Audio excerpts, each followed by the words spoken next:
मेरा नाम ब्रह्मा कुमारी रतन मोहिनी। लौकिक में शरीर का नाम लक्ष्मी था और फिर बाबा का बनने के बाद बाबा ने नाम रतन मोहिनी रखा और अधिकतर रतन मोहिनी नाम से ही हमको जाना जाता है। और इस ज्ञान यज्ञ में शुरू से जब से इस यज्ञ की स्थापना हुई है तब से ही हम इस ज्ञान मार्ग में आए हुए हैं। वैसे तो बचपन से ही आए हैं और बचपन में हमारी लौकिक माता जी आती थी। जब उसके साथ एक बार सत्संग में आए और सत्संग में बैठने से जब वहाँ ओम की धुनी चल रही थी तो एकदम पीसफुल एटमॉस्फेयर के अंदर हम ऐसे शांत अवस्था में बैठ गई जो सत्संग पूरा भी हो गया लेकिन हमें पता नहीं चला। तो ऐसे 1-1.5 घंटा उसी अवस्था में बैठे रहे, जैसे कि अशरीरी अवस्था कही जाए, परंतु उसमें ऐसा नहीं कि मैंने कोई दृश्य देखा या क्या, लेकिन ऐसे शांत अवस्था में और एक बहुत मीठी शांति का अनुभव हो रहा था। भले ही बचपन अवस्था थी और ऐसा कोई जीवन में दुख नहीं था, वैसे भी लौकिक परिवार में अच्छे कुल में जन्म हुआ था और माता जी भी बहुत भक्ति करती थी श्री कृष्ण की और परिवार के अंदर भी भक्ति भाव था। हम भी छोटेपन में थोड़ी बहुत भक्ति तो करते ही थे, इसलिए जब आए सत्संग में तो बड़ा आनंद आने लगा। उस समय पिताश्री तो कश्मीर गए हुए थे और कुछ समय के बाद जब बाबा कश्मीर से आए और हम फिर आई थी तो बाबा को देखने से ऐसे लगा कि जैसे कि हम इसी परिवार की है और यही मेरा बाप है, जिस कारण जल्दी से जैसे कि उसी में लग गई। फिर भले हमको घर से पहले थोड़ी छुट्टी नहीं मिलती थी क्योंकि छोटेपन में पढ़ाई में इंटरेस्ट था और लौकिक परिवार के अंदर बच्चों में पढ़ाई में समझो अच्छा इंटरेस्ट रहा, तो उन्हों का विचार था कि ये अच्छी पढ़ाई करे, आगे बढ़े। परंतु मैं पढ़ाई में ना इंटरेस्ट रख करके, इसका मतलब ये नहीं पढ़ाई में इंटरेस्ट नहीं था, परंतु हमारा ये विचार रहा कि मुझे पढ़ाई करनी है तो भी इधर ही करनी है। और उस समय में बाबा ने भी एक बच्चों के लिए छोटा सा स्कूल शुरू किया था जिसके अंदर हिंदी और इंग्लिश सिखाई जाती थी और बाकी और कोई नॉलेज नहीं। ज्ञान के लेसन्स थे, ज्ञान का ही सब कुछ था, परंतु हिंदी राइटिंग पढ़ना करना वो इंग्लिश और हिंदी सिखाई जाती थी। तो हमें सहज हो गया कि ये भी स्कूल है, चलो उस स्कूल के बदले हम इस स्कूल में पढ़ेंगे। फिर इसी रीति से हमको जल्दी छुट्टी मिल गई और जब इस पढ़ाई में लगी तो पढ़ाई में तो इंटरेस्ट था ही, तो यहाँ भी जो पढ़ाई पढ़ती गई उसमें अच्छा इंटरेस्ट था। इसमें केवल 3 क्लासेस रखे गए थे, एक छोटे बच्चों का, दूसरा बीच वालों का और एक बड़े का। तो मुझे शुरू से ही बड़े क्लास में बिठाया गया क्योंकि पढ़ाई में रुचि भी थी और होशियार भी थी। उसी रीति से हम पढ़ाई के रीति से ज्ञान को अच्छी रीत समझती गई और जैसे जैसे हम बाबा का ज्ञान सुनती गई ऐसे लगता था कि ये कोई बहुत ऊंची नॉलेज है और ये नॉलेज सिवाय परमात्मा के कोई दे नहीं सकता है। बाबा भी जब हमारे सामने आते थे तो बाबा को हम साधारण रूप में नहीं देखते थे, अधिकतर बाबा हमको विष्णु के रूप में दिखाई पड़ते थे और ऐसे लगता था जैसे कि ये मेरा बाप ही है। इसलिए सहज ही जैसे कि वहाँ बुद्धि योग लग गया, एक तरफ पढ़ाई की रुचि और ज्ञान में अच्छा इंटरेस्ट। जो जो हम सुनते जाते थे, जब तक उधर स्कूल से लेकर घर तक जाएं तो मन के अंदर वही चिंतन चलता था और उससे लगता था कि ये कोई जीवन बड़ी ऊंची है। थे छोटे बच्चे, परंतु छोटेपन में ज्ञान के ऊंचाई के कारण ऐसे लगता था कि अपने को छोटेपन की भाषा नहीं आती थी। बाबा की ऊंची ऊंची बातें सुन कर के हमें ऐसे ही लगता था कि हम भी ऐसे ऊंची जीवन वाले हैं, और ख्यालात के अंदर भी वो ऊंचाई रहती थी। इसी रीति से हम इस ज्ञान में आगे चलते गए। थोड़े ही समय में जब हैदराबाद से सभी कराची में गए, तो हम भी कराची में गई और तब से लेकर के बाबा के साथ रहना हुआ और इसी पढ़ाई के अंदर अपनी पूरी जीवन व्यतीत की। आगे चलते चलते उस समय में तो केवल अपनी स्टडी रही, तो सुबह से लेकर के रात तक जो भी दिनचर्या थी या जो भी बाबा बताते थे उसमें लिखना पढ़ना, उसी में पूरा ध्यान, और साथ साथ जो हमारा योग होता था सवेरे उठ कर के योग करना, उसमें भी अपनी बहुत रुचि रही। जो हम सुनते थे वो आपस में बैठ कर के डिस्कस करते थे। कोई भी आता था तो सिवाय ज्ञान चर्चा के और कोई हमारे मुख पे बातें नहीं होती थी। सहज ही दुनिया की जीवन से बुद्धि योग हट गया। इतने तक हट गया जो हम लोग ये नहीं समझते थे कि हम कोई और जगह से आए हैं। ऐसे लगता था कि हम बाबा के साथ साथ इसी कार्य के लिए, विश्व कल्याण के लिए ही हम निमित्त बने हुए हैं और उसी कार्य में लगे रहे। उस समय में ऐसा था जब हम 14 वर्ष कराची में तपस्या करते रहे, योग के प्रोग्राम, और उसी रीति से हमारा आगे चलता रहा। योग की भट्टियाँ भी रही जिसमें हम लोग ऐसे अनुभव करते थे कि बाबा कहते थे तुम शिव शक्तियाँ हो। तो जब हम लोग योग भट्टी में बैठे रहते थे तो ऐसे महसूस होता था कि बरोबर शिव परमात्मा ने हमें शक्ति स्वरूप बनाया है और उन शक्तियों का अनुभव होता था।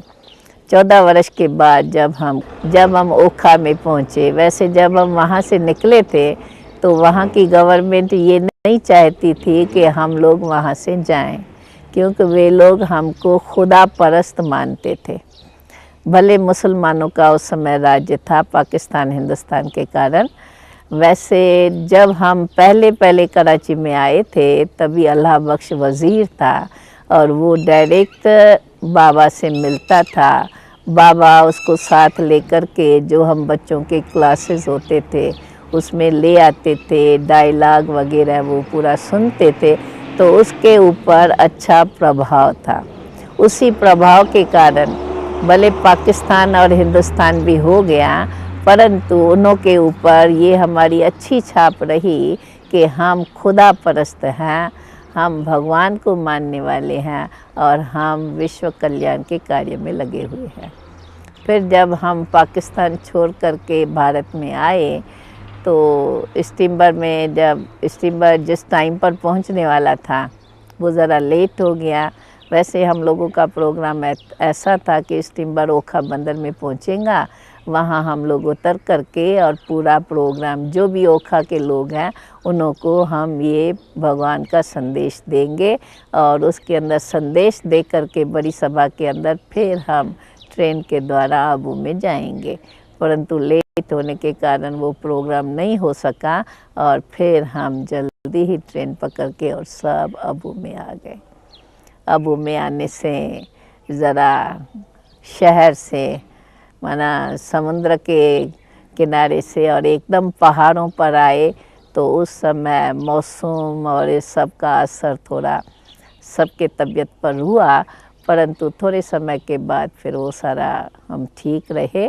और यहाँ आने के बाद, आबू में आने के बाद सवेरे सवेरे क्लास के बाद हम लोग जाते थे थोड़ा पैदल करने, जहाँ एकांत में बैठ कर के वहाँ पहाड़ों पर जा कर के तपस्या भी करते थे और कभी कभी बाबा बैठ कर के हम लोगों को ये ज्ञान भी सुनाते थे। इसी रीति से आबू में चलते फिर कुछ समय के बाद हमें बाहर जाने का कई तरफों से निमंत्रण मिलने लगा कि आप आकर के यहाँ हमें जो कुछ आप लोगों ने पाया है वो हमें भी आकर के बताइए। तो इसी प्रकार से फिर हम लोगों का जाना बाहर हुआ। पहले कुछ दिल्ली में भाई लोग बहनें गई, फिर कुछ लखनऊ में गई, इसी और कुछ फिर बॉम्बे में गई। वहाँ एक ऐसा था जहाँ पैसेज था, माना रहने के स्थान से लेकर के भंडारे तक हम जाते थे, तो बीच में जो पैसेज था वहाँ हमने देखा नहीं परंतु सुना था कि रात को एक सांप आकर के बैठ जाता था, परंतु हम लोगों को कुछ करता नहीं था और सुबह होते ही वो गुम हो जाता था। तो ऐसे कहीं बताते थे, तो ये और ही अच्छा है, एक जैसे कि रक्षक है उसी रीति से वो लोग बताते थे। बाकी उसने हम लोगों को कोई तकलीफ़ नहीं दी थी। ऐसे तो बिरजा कोठी उसी स्थान पर थी जहाँ उसके पीछे बहुत बड़ा जंगल था। वहाँ रात को हम शेर की आवाज़ वगैरह सुनते थे, परंतु ऐसा कभी भी कोई एक्सीडेंट नहीं हुआ जो हमारे पास कोई ऐसा जानवर आए या कोई ऐसा नुकसान हो। और वो सुनते हुए भी, क्योंकि हम समझते थे हम भगवान के साथ हैं, तो हमें कोई उन बातों का उस समय डर नहीं लगता था। हम लोग जब जाते थे बाबा के साथ तो अधिकतर ऊंची ऊंची पहाड़ियों पर जाकर के बैठ जाते थे, और उस समय जैसे कि बेहद में बैठ कर के और हम योग अभ्यास करते थे, जिससे ऐसा होता था कि ऐसा लगता था कि बेहद में हम बैठे हैं, जैसे बेहद के मालिक हैं।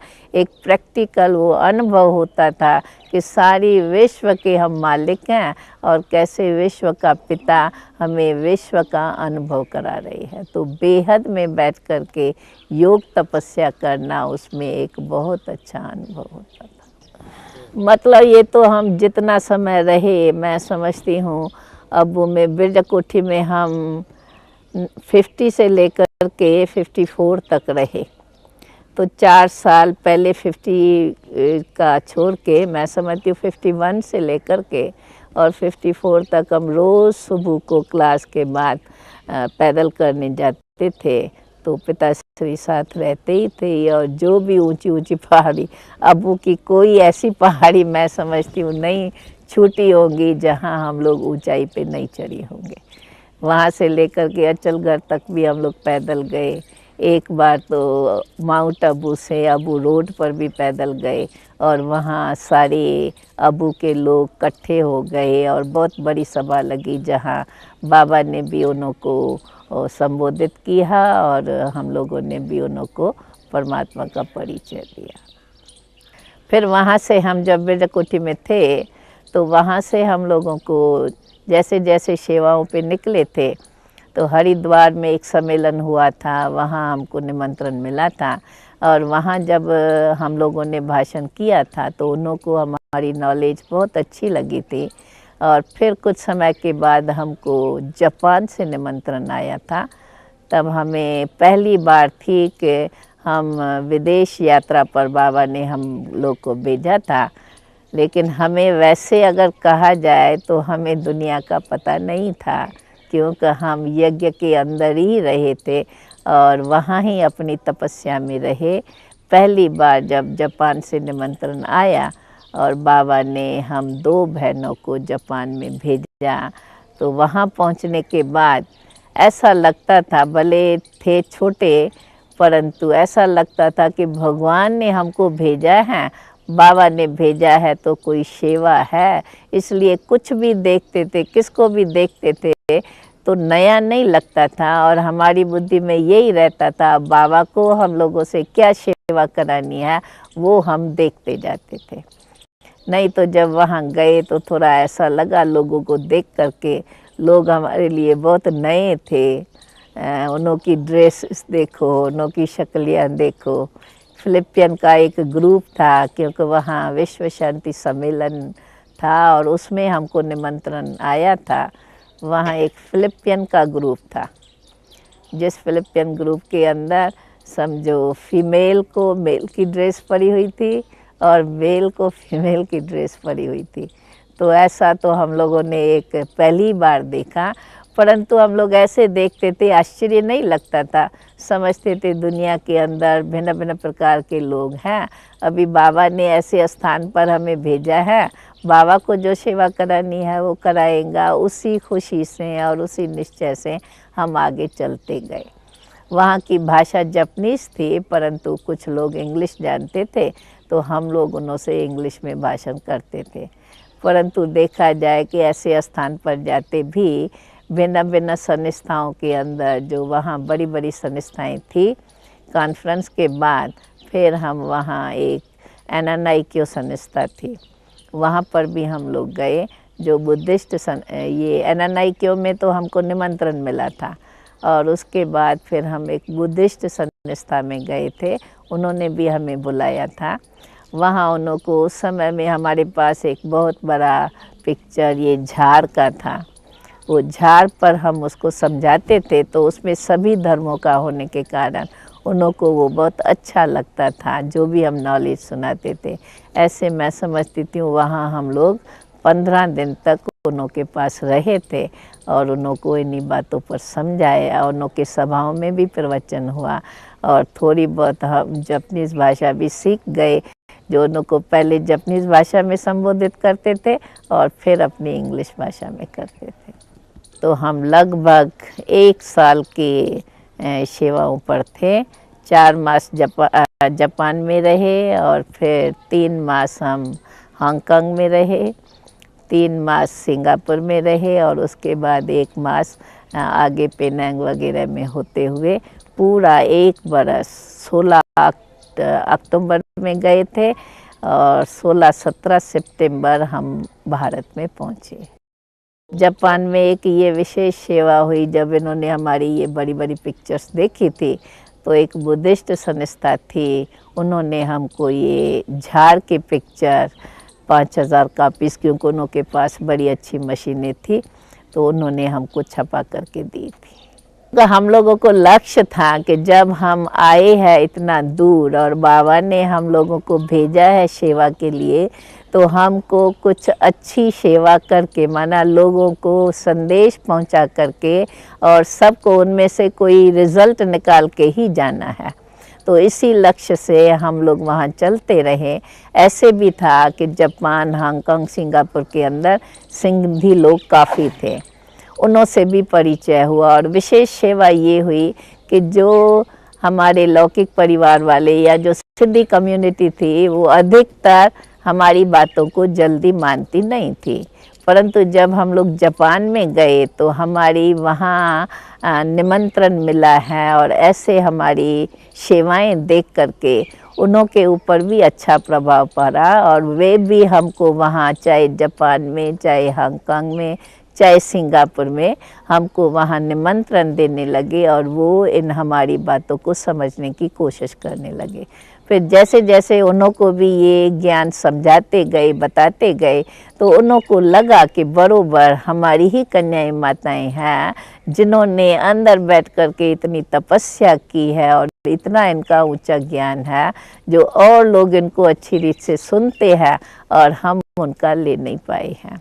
जब हम लोग वहाँ से सिंगापुर में आए, तो सिंगापुर में गुजराती कम्युनिटी ने इस बात को अच्छी रीत से उठाया। वहाँ जो कांतिलाल शाह था, उसने अपने घर पे भी हमें निमंत्रण दिया, 15 दिन अपने पास रखा और 15 दिन के अंदर सवेरे जैसे हम 3:30 बजे उठ कर के 4 से 5 योग करते थे, वो हमारे साथ योग करता था और फिर उसके बाद हमारी बातों को बैठ के सुनता था। तो उसको लगा कि ये जो ईश्वरीय ज्ञान है, ये जीवन को श्रेष्ठ बनाने वाला है। फिर उसने अपने कम्युनिटी में ये बात की, तो इनके प्रेसिडेंट, गुजराती कम्युनिटी का प्रेसिडेंट, सेक्रेटरी, उन्होंने हमको 15-15 दिन का अपने पास निमंत्रण दिया और ऐसे 3 लोगों के पास हम रहे और ये बातें उनको समझाई। उसके बाद समझो उनका संपर्क बना रहा और यज्ञ से, लिखा पढ़ी के, करिस्पॉन्डेंस के द्वारा ज्ञान को अधिक समझते गए और आगे बढ़ते गए। इसी प्रकार से हम पूरा 12 मास इसी फॉरेस्ट के टूर पर रहे और फिर भारत में आए। भारत के अंदर तो ऐसा था, जब जब जहाँ सेवाएं हुई, जापान से जब हम लोग आए तो उस समय में चित्रकूट से साधु सम्मेलन का निमंत्रण मिला था। तो जैसे ही हम बॉम्बे में पहुँचे, तो ये निमंत्रण बाबा ने हम बच्चों को भेज दिया था कि आप लोगों को सम्मेलन में जाना है। तो जो हम 2 बहनें और 1 भाई, गए थे जापान में, दादी प्रकाश मणि जी और मैं और एक आनंद किशोर दादा, तीनों ही फिर चित्रकूट में उस साधु सम्मेलन में गए। वहाँ आने के बाद फिर सारे जितने भी हमारे सेंटर्स थे उस समय में, लखनऊ, कानपुर, दिल्ली, अमृतसर, इस तरफ में हम होते हुए और फिर आकर के अबू में पहुँचे। प्रेजेंट समय में हम माउंट आबू हेडक्वार्टर्स में रहती है और यहाँ पर अधिकतर जो टीचर्स ट्रेनिंग का कार्य है, कुमारियों को ट्रेनिंग दे करके और टीचर्स लायक बनाना अथवा सेंटर्स पर रहने के योग्य बने, उसकी ट्रेनिंग का कार्य करती हूँ। साथ साथ राजस्थान के जो भी सेंटर्स हैं उसके भी सेवा का कार्य मेरे पर है और यज्ञ के अंदर भी जो सभी सेंटर्स हैं उनके सर्टिफाइड का कार्य मेरे पर दिया हुआ है।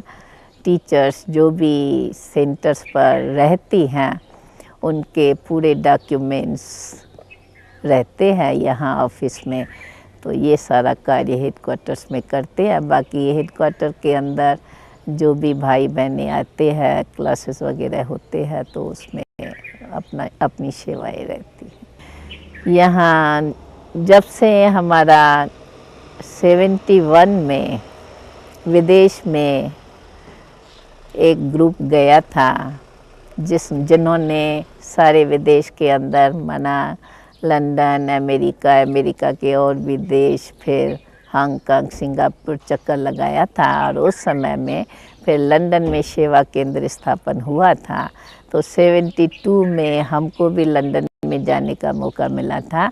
और 72 से लेकर के जून 72 से जनवरी 74 तक, क्योंकि जन सेंटर की शुरुआत थी, तो उस समय में वहाँ इन बातों को अच्छी रीत से उन्हों को समझाने की आवश्यकता थी। उसको वहाँ रहने के बाद, तो वहाँ पहले इतने लोग नहीं आते थे, पर धीरे धीरे जब वहाँ एक बार एग्जीबिशन की गई थी मई 74 में, उसके बाद वहाँ के लोग भी आने लगे और धीरे धीरे आज विदेश के अंदर ये 50 स्थानों पर ये हमारे सेवा केंद्र है। इसलिए वहाँ के जो भी स्टूडेंट्स हैं, भाई बहनें, वो हर साल यहाँ रिफ़्रेश होने के लिए, रिफ़्रेशर कोर्सेज़ के लिए यहाँ माउंट आबू में आते ही हैं। विदेशियों को यहाँ का योग बहुत अच्छा लगता है, क्योंकि एक तो योग के द्वारा माइंड पीसफुल बनता है, तो उनके माइंड में जो डिस्टर्बेंस रहता है उनसे उनको जब पीस का अनुभव होता है तो बड़े उनके जीवन में बहुत परिवर्तन आ जाता है। और वास्तव में प्यूरिटी क्या है, दिव्यता किसको कही जाती है, जीवन में दैवी गुणों की धारणा क्या है और कैसे जीवन श्रेष्ठ बनाई जाए, जिससे जीवन के अंदर संघर्ष न रहे, जीवन के अंदर इच्छाएं न बनी रहे और एक संतुष्ट और दिव्य जीवन बनी रहे।